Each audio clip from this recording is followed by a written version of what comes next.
I've got XRP ETF updates. Why is it big? Well, because the case is over. BTC futures are gaining some strength. That's a big deal because BTC was bleeding because ETH was pumping.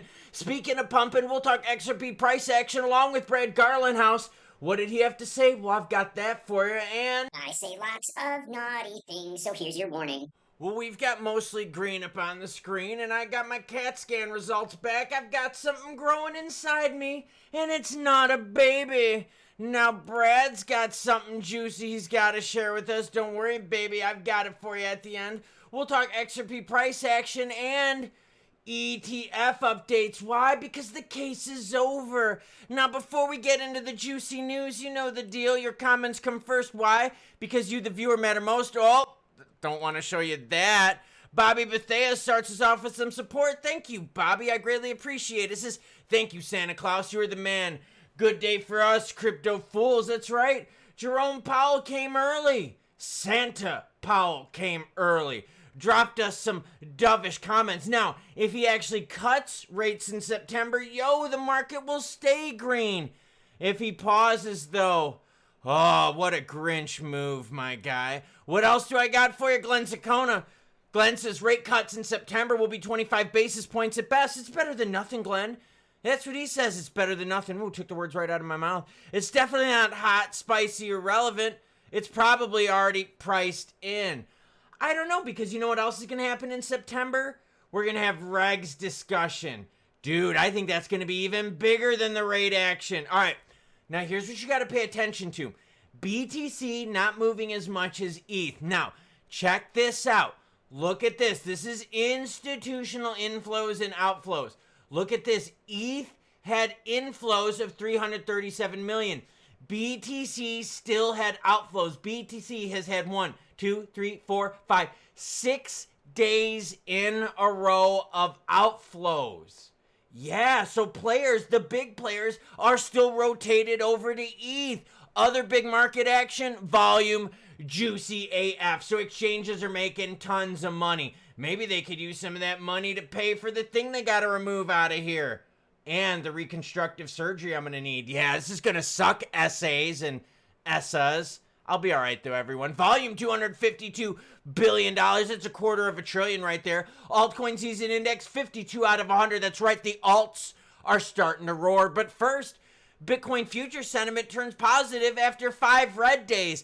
But it's not that positive, is it? Because we're still seeing bleeding when it comes to what, everyone? The ETFs.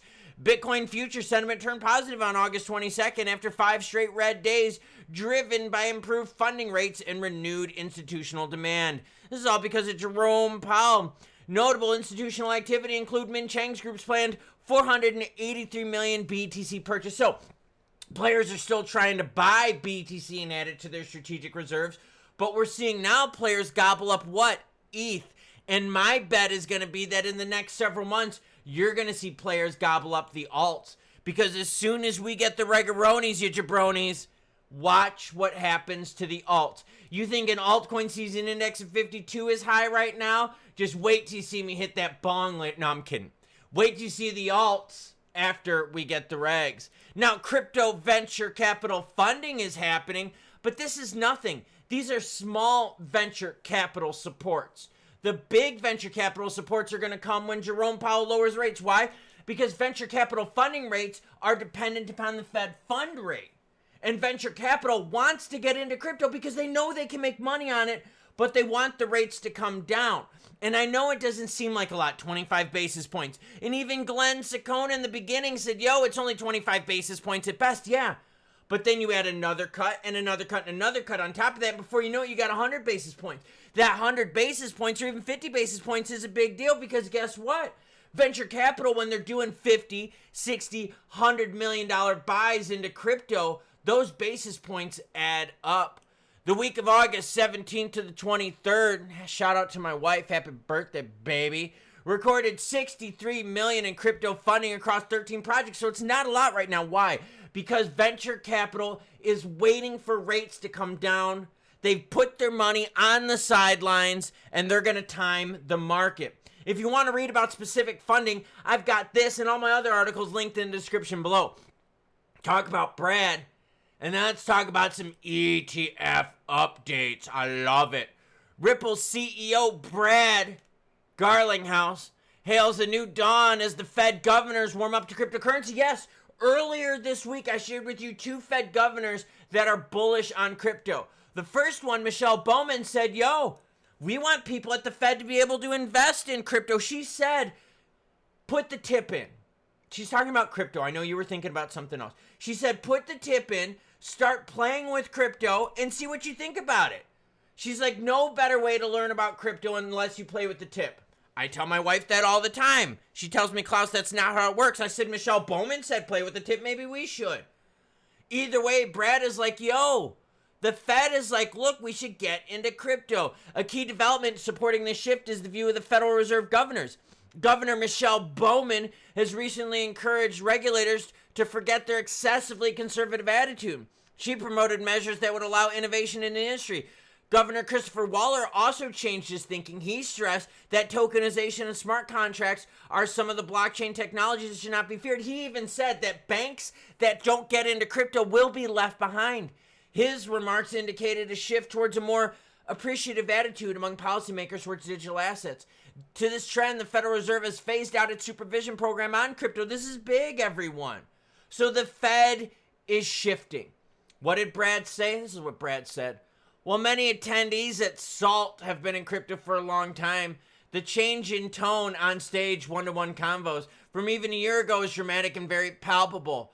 I don't think many of us have had multiple Fed governors publicly embracing crypto technology on our bingo cards. A new dawn indeed. So even from a year ago, we're seeing a massive shift. So when we look at crypto, when was the biggest price boom? In November. When was the second biggest price boom? When we had crypto week. When is the third biggest price boom going to happen? In September, when we start talking about regaronis, you jabronis. Now let's talk about ETF updates, because there was a whole bunch of new filings, okay? Why were there new filings? Well, because the case is over. So now that the case is over, the players are like, yo, SEC, you've got no reason to deny this shit. The case is over. Several asset managers have filed updated statements on Friday for their proposed spot XRP ETFs. Grayscale, Bitwise, Canary, CoinShares, Franklin 21, and WisdomTree all filed amendments. That's a bunch of them. Eagerness to earn the blessings of the SEC. The flock of filings is viewed as a direct reaction to the feedback of regulators. I frickin' love it. Also, the ETF push is an indicator of a broader move by major companies diversify beyond Bitcoin and ETH. We've already seen now that players are diversifying beyond BTC. Check it out. Look at all the blue ETH. ETH is blue, Bitcoin is orange. Look at all the change. It used to be BTC dominant. Look at all the orange dominant. And now what are you seeing? Blue dominance. Players are diversifying from BTC now into ETH.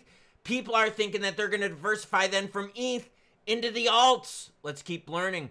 The legal settlement and the spate of institutional filings reinforce the fact that the future of XRP in the market is critical at the moment. And a lot of people believe in XRP. In fact, if you look at the ETF filings, XRP leads the pack. So, XRP juiciness right around the bend. Updated XRP ETF applications paired with Ripple's courtroom victory mark a turning point for the asset. While the SEC is yet to approve a spot XRP fund, even the basket fund, which they approved and then shortly after denied, growing institutional momentum and fresh regulatory certainty suggests that the market could soon enter a new phase of development. Juicy shit, everyone. So, we talked about open interest. We talked about ETF. We talked about volume. We talked about altcoin season. Now let's talk about XRP. Volume for XRP, $8 billion this Saturday. This is freaking juicy. Look at the 1 month, and what are we seeing? Yeah, volatility. We knew this was going to happen.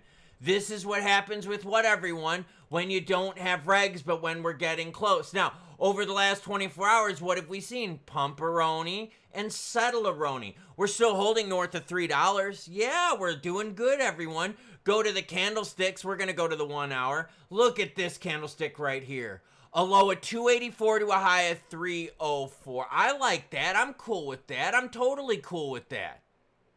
This is the announcement here. The Jerome Powell dovish tone, and the market reacted positively to it. Now, could we hold that action? No, but we don't need to hold that action. This is anticipatory pricing. This is pricing going into Federal Reserve meeting, going into rate cuts, going into regs for the month of September. We're not even into the month of September. We're in August, ladies and gents.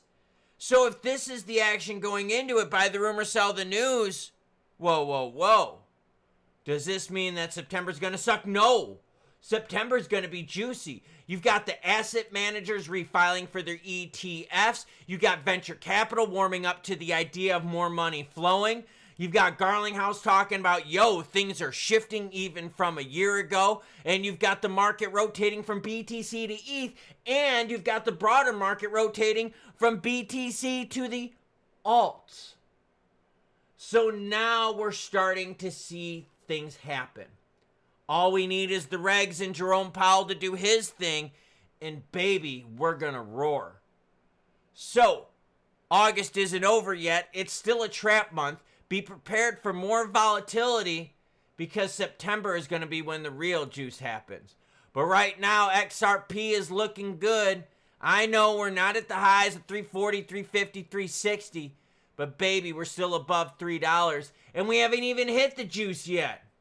So Jerome, SEC, venture capital, congressman, you better get ready because crypto is here. It ain't going away.